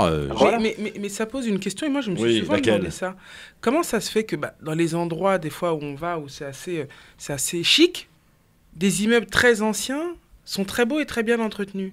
Alors que dans d'autres où on va, des immeubles qui ont été construits dans les années 60-70 sont moins vieux que ces immeubles de 1900, 1800, je ne sais combien, et qui sont moins bien entretenus. Est-ce que quand les gens payent peut-être plus cher, ils font plus attention ? Enfin, elle est où la logique dans le fait que quelque chose de plus ancien est des fois mieux entretenu que quelque chose de plus récent ? Oui, c'est pas faux. Prenez Belleville. Oui. Prenez l'exemple de Belleville. Oui. Belleville, moi je connais très bien parce que j'ai passé mon enfance entre Belleville et Barbès notamment, et tout ce qu'il y a autour aussi. Barbès, Paris, il faut dire ce qu'il en est. Il y a eu des aménagements, il y a des rénovations, c'est beau. Moi, je vais prendre l'exemple de Barbès, même si on a perdu un certain charme. Mais Belleville, c'était un quartier qui est très sale et qui maintenant est plutôt pas mal. Après, ça dépend, il y a toujours certaines artères. Moi, je trouve que ça reste sale, mais c'est pas le pire. Moi, je prends Belleville autour des jardins de Belleville. Pourquoi? Parce que c'est des lieux qui se sont boboisés, où on a une certaine population qui commence à changer depuis maintenant, on va dire, une quinzaine d'années. Voilà. Exactement. Il y a le sujet de la population et de l'entretien Oui, et mais des lieux en fonction de la population. Non, mais Jamel l'a dit, en fait. Madame Hidalgo travaille pour les bobos, hein, les bobos parisiens, les écolos qui emmerdent tout le monde. Faut le dire au bout d'un moment. Ce n'est pas les vrais écolos pour moi. Bah oui, mais Monsieur Belliard, par exemple. Au présidentiel, faut dire ce qu'il en est. Bon, bah merci Jamel en tout cas de ton appel. On a aussi Amar qui est avec nous. Salut Amar. Bonsoir à l'équipe, bonsoir à tous. Bonsoir Amar, tu nous appelles d'où Amar? De Paris. De Paris. Paris est dégueulasse, Paris est sale. De personne, ouais. Paris n'est plus Paris, Amar. Non, c'est... Alors déjà, je vais résumer la situation pour moi en 2 mots. Elle a voulu faire une ville de bobos et une ville de touristes. Ouais. Pour commencer. Deuxièmement, est-ce que vous avez vu l'état des routes dans certaines rues, on fait du cross, c'est compliqué. Ouais, c'est vrai, il y a des trous de malades, oui, absolument. Ouais, compliqué. Après, il ne faut pas oublier que Paris, ça reste un carrefour européen quand même, entre les pays du Sud et les pays du Nord. Donc, il n'y a pas que des Parisiens qui traversent l'Île-de-France. Moi, quand je dis Paris, c'est surtout Île-de-France. Parce que faut pas oublier que, bon, malheureusement, il n'y a que les Parisiens qui peuvent voter pour la ville de Paris, mais quand même, l'enjeu, c'est plus de 12 millions d'habitants, c'est-à-dire toute l'Île-de-France qui est touchée et impactée par les décisions d'Anne Hidalgo et de sa petite équipe de bobos écolos qui pour moi n'en sont pas, hein, parce que les décisions qui sont prises, c'est pas des décisions écologiques. Moi, ce que j'ai pu remarquer depuis qu'elle a continué à faire le boulot de Delanoë, à fond les ballons, ce que je peux constater, c'est que il y a beaucoup plus de pollution, de gaz d'échappement, il y a beaucoup plus de pollution sonore aussi. Il y a beaucoup plus de stress. Les gens, je pense qu'elle fait partie des personnes qui ont rajouté au manque de civisme des personnes, qui ont rajouté au stress et à l'énervement. Moi, je suis toute la journée sur Paris en véhicule, je suis taxi-moto. Taxi-moto, ouais. Et je peux vous dire que des embrouilles, j'en vois à longueur de temps. Ouais. Et elle a réduit, comme il disait l'un de vos chroniqueurs tout à l'heure, elle a fait de Paris un labyrinthe, et c'est très vrai. J'ai l'impression qu'il y a beaucoup plus, enfin c'est pas une impression, c'est ce que je remarque, il y a beaucoup plus d'usagers de la route différents, des vélos, des trottinettes qui veulent, personne ne va attendre, personne ne respecte ni les limitations, ni les signalisations, les feux, rien du tout. C'est vraiment une jungle urbaine et c'est très très très fatigant, très stressant. Merci beaucoup Amar. Oui. Vas-y Amar, vas-y, je t'en prie. Ouais, voilà. Écoute, merci de ton appel en tout cas. On a le même constat, toi et moi, Christophe. Bon courage en tout cas sur ta moto en tant que taxi-moto. Ça marche bien ça, taxi-moto, hein, Amar. Ça marche bien ça, c'est pratique. Par moment. Ouais. Mais c'est pas mal, c'est un beau métier. Bon, en ce moment il fait froid par contre. Bon, exactement. Merci mon Amar en tout cas et bon courage. Voilà, Paris est sale, Paris dégueulasse. Le constat est fait par nos auditeurs, par Jessie, par Smaïn, évidemment. 01 40 33 9000 qui est avec nous, bonsoir. Oui, bonsoir Christophe. Bonsoir madame, votre prénom? Nora, de Paris. De Paris. Bon. Alors, Nora, parlez-nous Oui. de Paris, la ville des bobos.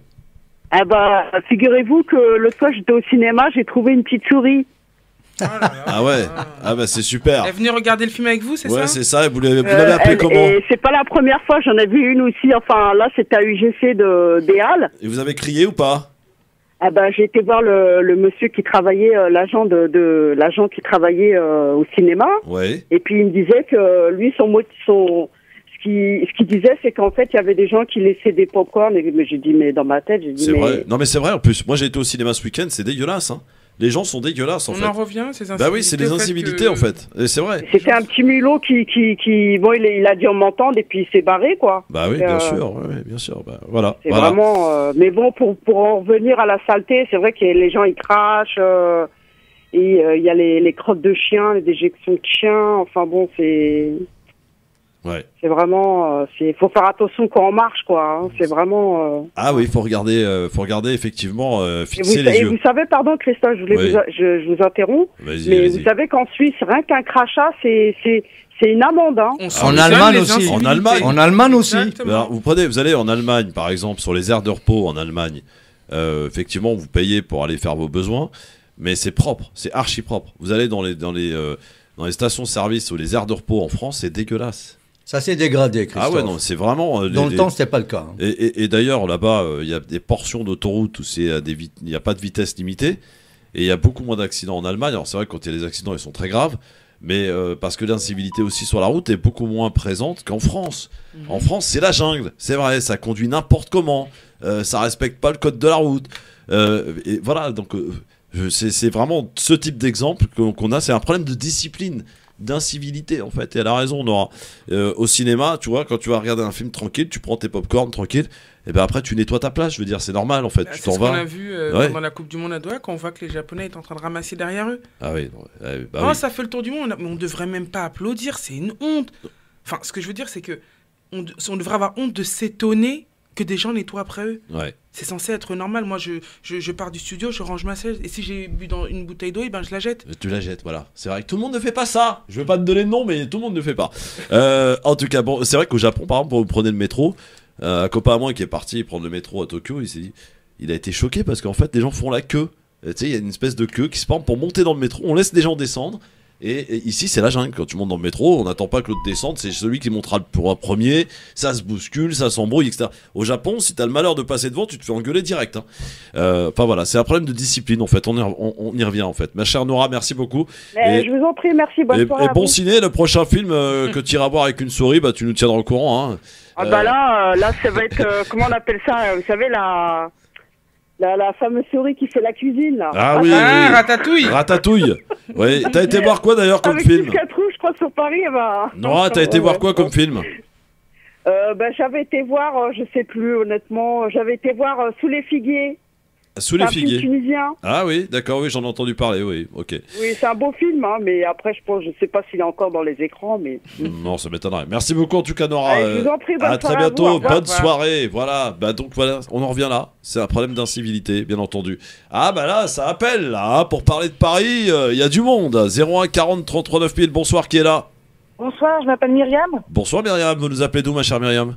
Des Yvelines. Très bien, qu'est-ce qui se passe Myriam? Donc, moi je suis née à Paris, j'aime Paris, c'est une ville pour moi qui était magnifique, mais pour moi qui a perdu son éclat. Quand je suis allé à Londres et que j'ai vu la différence, je suis tombé des nues, ne serait-ce que par la politesse des gens là-bas. J'ai jamais eu autant de sorry madame que là-bas. Les gens, quand vous sortez de Saint-Pancras, vous avez une milice, entre guillemets, des policiers qui sont là, pas vraiment des policiers. Si vous avez le malheur de faire tomber un mégot par terre et vous mettre l'amende, que vous soyez touriste ou pas. Je n'ai vu aucune trottinette à Londres. Aucune. Eh oui, mais c'est vrai, ma chère amie. Merci beaucoup. Il y a des gens qui... la grande artère qui s'appelle Oxford Street, qui correspond un peu à notre Champs-Élysées, il y a des gens qui enlèvent les poubelles toutes les 10 minutes. Bah oui, et ici, bon, laisse tomber, elle déborde. Hein. Merci beaucoup en tout cas, Myriam, parce que là, on doit passer à la pub, hein, évidemment, vous connaissez, hein, c'est comme ça. Dans un instant, le zapping, les enfants, sur France Maghreb 2 avec Jessie Claude et avec Monsieur Smaïn Tefour. Je suis... Le LGF sur France Maghreb 2, merci d'être avec nous, avec Jessie Claude, conseillère régionale, avec Smaïn Tefour, journaliste, et c'est l'heure du zapping. Je crois que vous avez certaines choses à me dire. Vous alliez le faire gagner parce que c'est notre projet. Et c'est insupportable, enfin, votre attitude. Mais enfin, ça va pas. Il faut que la police tire à balles réelles dans ces cas-là. Ne pas s'asseoir sur une chaise rouge parce que le rouge serait la couleur du diable. J'ai grandi et baigné dans l'islam. Oui. El Hamdou, je le connais par cœur. D'accord. Ça va. C'est insupportable, votre attitude, sur les plateaux de télévision. Je vous demande de vous arrêter. Je vous demande de vous arrêter. Vous croyez qu'ils oseraient venir ici? Comment ça ose tout? C'est pas ça qu'on les reconnaît. Voilà le petit jingle sympa du zapping, évidemment. Alors qu'est-ce que j'ai à vous faire écouter et commenter dans ce zapping aujourd'hui? Ah oui, ce sont ces travailleurs sans papier qui travaillent pour des entreprises qui sont en train de construire les infrastructures pour les Jeux Olympiques 2024. C'est un document du Parisien qui est sorti hier, écoutez. Tous ces beaux stades que les gens voient, mais en réalité, ce qui se cache derrière, ces stades-là, ils sont construits aux deux de pauvres, aux deux de les gens qui n'ont pas de pouvoir, n'ont pas de moyens. Ton patron, il savait que tu étais sans papier ou pas? Mais oui. Il nous a discriminés ou il nous a exploités même, si on veut dire. Le matin, en venant devant la porte, tu vas voir que tous ceux qui viennent, la plupart, c'est les migrants, c'est des travailleurs sans papier. Il va payer, mais par exemple, tu travailles 2 mois, après il paye 1 mois. C'est comme ça. Si tu travailles toujours, par exemple, je travaille décembre, il ne paye pas les premiers ou les 5 jusqu'à les 20 janvier, 25. Voilà, c'est comme ça. Mais j'accepte parce qu'il connaît mon situation, moi aussi je connais. J'ai fait 3 mois là-bas, après 4 mois, le 26 septembre, ils sont venus les contrôles. Donc ils sont partis après-midi. Le patron il m'a dit j'arrête le boulot. Le patron t'a dit tu reviens plus? Oui. Et depuis tu travailles plus du tout? Non, je ne travaille plus. Depuis ça, j'ai à la maison. Mais il y a des moments où on va jusqu'à 19h, jusqu'à parfois à 20h même. Il y a des sentiers que je fais, je travaille jusqu'à 20h. Si tu dis tu ne veux pas rester, ils vont te faire des chantages. Ils vont dire soit tu restes, soit tu prends tes affaires. Des gens comme ça, on peut les traiter des criminels. On peut les traiter des criminels. Ils sont capables de tout. Ils sont capables de tout. Ils peuvent tout faire. Raison pour laquelle on a peur, on ne se sent pas en sécurité. Voilà, des sans-papiers qui travaillent pour les entreprises et qui construisent en ce moment les infrastructures, les stades pour les Jeux Olympiques 2024, Jessie, c'est scandaleux. Moi, ce que j'aimerais, ou ce que je souhaiterais, ce soit que tous ceux qui avaient appelé au boycott, aux prises de position par rapport aux migrants pour la Coupe du Monde au Qatar, ouais. Faites pareil en France, en fait. Ouais, Parce que quand c'est chez les autres, on donne des consignes, des recommandations, je pense que les joueurs ne devraient pas de soucis. Vous avez le droit de le penser et de le dire. Bon, maintenant, c'est chez nous. On fait quoi? Vous dites quoi? Il faut légaliser ces gens-là, il faut régulariser, il faut régulariser ces gens, le tout problème, simplement. ce serait même pas de la régularisation, parce que même si ces gens-là étaient français, c'est les conditions aussi dans lesquelles ils travaillent. Justement, parce que dès lors où ils acceptent ces boulots, parce qu'il y a un déficit de main-d'œuvre ici en France, en parlant de certains secteurs, par exemple comme le bâtiment, il y a donc un déficit. Les Français ne veulent pas, en parlant des autochtones, ils ne veulent pas faire ce genre, sinon, chef de chantier, toujours patron, on va dire, sans sous-estimer qui que ce soit. Donc, il y a une réalité par rapport à cette main-d'œuvre donc à bon marché. Elle est là, cette main-d'œuvre. Maintenant, quand on parle un peu des migrants parce qu'ils assaillent la France, parce qu'ils sont là illégalement et ceci, c'est devenu un instrument politique, tout simplement. C'est devenu même un tremplin politique pour les partis populistes comme le Front National, enfin, le RN et autres, comparses, on va dire. Et maintenant, il faudrait plutôt regarder les choses en face et surtout, peut-être qu'il faut imposer des critères pour justement régulariser les personnes. Il faut exclure bien sûr les délinquants, tout ça. C'est les gens qui ne peuvent pas s'intégrer facilement. Il faudrait exiger à ce que le français aussi soit une langue, que ça soit la langue, on va dire, parlée de ces gens, ou tout au moins leur apprendre à parler cette langue. C'est pas là le problème en fait. Le problème, c'est ce que vient de dire Jessie, c'est-à-dire qu'on donnait des leçons au Qatar, pour la construction de la Coupe du Monde, et aujourd'hui en France on s'aperçoit, et moi je ne découvre pas aujourd'hui, il y a des entreprises, le début de mes propres yeux, qui travaillent pour la mairie de Paris en sous-traitance, qui emploient des sans-papiers, on leur fait prendre tous les risques, on leur fait monter sur des échafaudages où on ne respecte même pas les consignes de sécurité, etc. C'est parce qu'ils sont sans papier, voilà. Oui, bien sûr, déjà à la base, Christophe. Ça s'appelle de l'exploitation, ça. C'est de l'exploitation, il est vrai, c'est une forme d'esclavage moderne, quand on voit des gens venir d'eux-mêmes, après ils se font exploiter. Ici, dans des pays qu'on croit que c'est de l'Eldorado et tout ce qui va avec, parce qu'ils sont malheureux chez eux, malheureusement, il faut le reconnaître. Maintenant... est-ce qu'on doit parler donc maintenant en termes, c'est-à-dire au plan humain ou au plan économique? Toujours est-il qu'on revient donc, si tu veux, à la question essentielle, pourquoi ne pas régulariser ces gens? Parce qu'on les accepte dans ce qu'on appelle le circuit professionnel, dans les secteurs où il y a un déficit de main-d'œuvre, Christophe. Dans un instant, on va parler de sexisme, tiens, ma chère Jessie. Et il y a de quoi se poser aussi les questions. Le quiz aussi à suivre, et les coups de gueule et coups de cœur. Vous l'avez, j'espère. Je ne l'ai pas tout de suite, mais je vais en avoir un, éminemment. Ça aurait pu être un coup de gueule, ces travailleurs-là. Oui, ça peut être un bon coup de gueule. Avec nous pour le début. 15%. Dernière partie du LGF avec Jessie Claude, avec Smaïn Tefour. Et on va parler de sexisme. Écoutez bien cet extrait que je souhaitais vous faire écouter et commenter. Franchement, il y a du boulot. Chez les 25-34 ans, près d'un quart des jeunes hommes considèrent qu'il faut parfois être violent pour se faire respecter, contre 11% de la population masculine globale.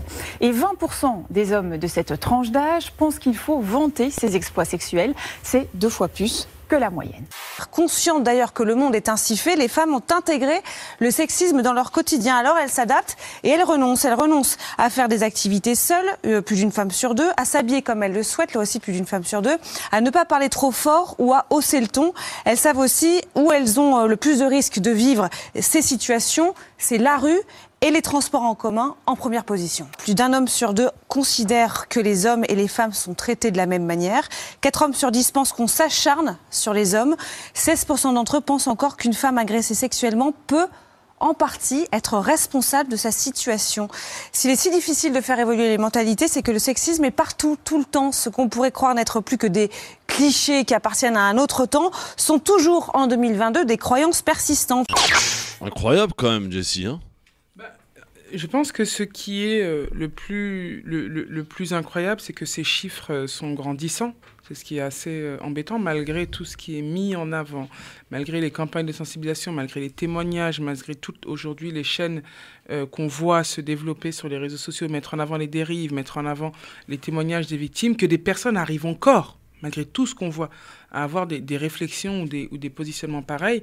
C'est dommageable. Après, je pense qu'on est dans une forme de transition générationnelle, dans le sens où il faut encore que les mentalités évoluent, mais sur la durée, et que ça passe également par l'éducation. L'éducation, Smaïn, c'est ça, oui, la priorité aussi. L'éducation, c'est la base même, d'une société harmonieuse. Ben Badis, ce qu'on appelle donc le penseur musulman algérien, avait dit qu'une société harmonisée ressemblait à un oiseau qui a 2 ailes et qui prenait son envol pleinement, quoi. Donc une société qui est quasiment amputée de sa partie, on va dire, féminine, c'est une société quand même qui est mal à l'aise quelque part. Malade, ouais. Voilà, qui est malade, voilà, c'est le terme, Christophe, je te remercie. Des hommes qui pensent que certaines femmes qui se font agresser sexuellement sont en partie responsables. C'est l'ignorance, Christophe. Il faut être complètement, sacrément frappé. Absolument, il faut être un macho pour penser ainsi. Et, ma foi, c'est l'ignorance qui fait parler ces gens, parce que quand on voit de nos jours, au XXIe siècle, un homme tenir ce genre de discours, on se pose la question s'il vit à notre époque. Alors, c'est ça le problème. Autre extrait que je voulais vous faire écouter dans le zapping avant de passer au quiz, pardon, c'est justement ces gamins de CM1 qui en ont marre de changer de maître et de maîtresse. Écoutez bien le chiffre depuis le début de l'année, c'était depuis le mois de septembre. Les élèves d'une classe de CM1 en sont à leur 8e professeur depuis le mois de septembre. C'est énervant parce qu'on a beaucoup de maîtres et maîtresses et du coup avec toutes leurs techniques différentes c'est difficile de suivre. On change tout le temps de maîtresse, du coup à chaque fois on recommençait quand on changeait de maîtresse. Eh oui, voilà la problématique aussi, elle est là, à l'école, ma chère Jessie. Et les gamins se plaignent. Il y a de quoi, parce que vous savez, un professeur, ça marque une vie. Hein. C'est-à-dire que lorsque vous avez un professeur, qu'il soit bon ou mauvais professeur, le fait qu'il vous ait accompagné sur quasiment une année complète, il vous a quasiment pour la plupart du temps plus vu que vos parents, vous créez un lien avec lui, il y a une forme d'attache, il y a une forme d'identification. Il arrive sur certains aspects de son accompagnement à vous accompagner de façon personnalisée parce qu'il vous connaît. Mais un professeur qui ne vous connaît pas. 8 remplacements depuis septembre. Smaïn. Ah oui, c'est quand même catastrophique. C'est catastrophique. Non, catastrophique, surtout que c'est des enfants qui prennent conscience, si tu veux, de cet enjeu. C'est ça. Pourquoi ? Parce que maintenant, si on va changer les profs à tous les coups, on est quasiment balancé, on va être dans l'inconnu. Parce que ces gens-là, aujourd'hui, ils sont avec un professeur. Une semaine après avec un autre, c'est un peu ils s'inscrivent un peu dans cette notion d'inconnu. Après, qu'est-ce qui va arriver par la suite ? C'est ça qui Il y a un manque de stabilité, je pense, dans le suivi et dans l'accompagnement. C'est surtout le côté psychologique qui prend un coup chez l'enfant. Et c'est ça qui fait que les enfants crient leur détresse. On passe au quiz ? Allez, on y va, c'est parti. Le quiz. Un quiz qui devait être fait hier, mais bon, vu que l'émission a été... t'as pas eu le temps. Ouais, on n'a pas eu le temps. Voilà. Donc, du coup, c'est pour vous. Première question, la justice américaine a à nouveau trouvé des documents confidentiels chez quelle personnalité politique? L'actuel président. Biden, voilà. Effectivement. Il est empêtré là. Hein. Dans son garage. Ouais. Dans son garage. Voilà. On les a mis ici comme pour le Watergate. Il les a pris par inadvertance. Ouais, je sais pas si... Tiens, on reste aux États-Unis. Qu'ont annoncé les médias américains, comme notamment CNN ou encore NBC ou Washington Post. Qu'est-ce qu'ils ont annoncé en raison de la baisse des revenus publicitaires ou encore du ralentissement de l'économie? Ils ont annoncé quoi, ces médias? Non, on va dire qu'ils vont passer plutôt à la version dématérialisée. Non, c'est pas ça la réponse. Ils ont annoncé quoi, ces médias? Ces 3 médias en particulier? Moi aussi, ça me dit rien. Pourtant, ils ont annoncé des dizaines de journalistes licenciés. Ah oui, ça c'est souvent ça. Bah oui. Ouais, mais je sais pas pourquoi j'ai pas pensé à cette Tiens, option. la ville de Yakout, en Sibérie, bat quel type de record? Des records historiques. De grand froid, je suppose. Est-ce que vous avez une petite idée de la température qui a été enregistrée? Il a fait moins 53 dans une ville en Chine. Alors, moins 62,7 en Sibérie. La Sibérie, elle a cette réputation déjà. Ah oui, non mais là c'est des records battus. Moins 62. Ah oui. Il a fait moins 53 en Chine, dans une ville où jamais des records tels n'avaient été atteints. Et on se rend compte que oui, le dérèglement climatique, c'est pas que le réchauffement. C'est pas utopique. Mais Christophe, est-ce que tu sais qu'on ça va au-delà de certaines températures, en parlant de moins 1, enfin de négatif, quand ça va au-delà de certains degrés? Donc le froid est pratiquement le même. Hein. Je sais pas si tu le savais. Je sais pas, j'ai encore pas géré le pire que j'ai fait, c'est moins 15 moi personnellement. Qu'est-ce qui a été écrasé par un TGV à la gare Montparnasse? Un chat qui s'est caché sous les roues et ils avaient demandé, les propriétaires du chat avaient demandé que le train ne démarre pas et paraît-il qu'il devait quand même lancer la machine. Ah oui, quand même, il l'a fait délibérément. Alors. Oui, il est parti se cacher, il voulait pas sortir, il fallait que le train parte. Ils l'ont coupé en deux le chat. Et enfin, dernière question, le président Lula, le président brésilien, va rencontrer quel homologue le 10 février prochain? Je sais pas du tout. Oui, ça je le savais, mais... Tu le savais. Il y a tellement d'informations instantanées. On est victime des informations instantanées. Il va rencontrer Joe Biden à la Maison Blanche, tout simplement. Le président brésilien Lula. Allez, on va passer maintenant, et pour finir cette émission, par nos coups de gueule ou coups de cœur. Je vais commencer par galanterie quand même. Par Jessie. Alors, est-ce que Jessie, c'est un coup de gueule ou un coup de cœur que tu vas nous livrer? C'est un coup de gueule qui cache un petit coup de cœur, mais étant donné que les transports sont la problématique. Eh ben on y va, je déclenche le chrono. Allez, c'est parti. Je sais pas si je vais tenir toute notre bien-aimée minute, mais c'est vrai que on parle beaucoup des problèmes et très peu des solutions. Et hier a pu se tenir les premières assises du financement des transports. Et ce qui a été bien, c'est que on a concerté les partenaires. On a mis en avant le fait que oui, il faut qu'il y ait plus de financement, que tous les acteurs se réunissent autour de la table. C'est bien en soi que ça ait pu être fait, mais là où se trouve mon coup de gueule, c'est que lorsqu'il y a un problème au niveau des transports, Pécresse, ça prend la tête et autres, mais sauf que là, c'est elle qui a réuni les partenaires hier, et il y a eu une énorme concertation, des prises de parole qui ont pu permettre à ce que chacun puisse apporter et proposer des solutions en bonne écoute, en bonne entente. Ça a été un temps très agréable et coup de gueule parce que il faut aussi souligner le fait que ça venait de la région, et c'était tous les acteurs qui étaient réunis autour de la table, notamment le ministre, notamment Castex qui est venu et plein d'autres partenaires, les départements, les présidents, les sénateurs, les parlementaires.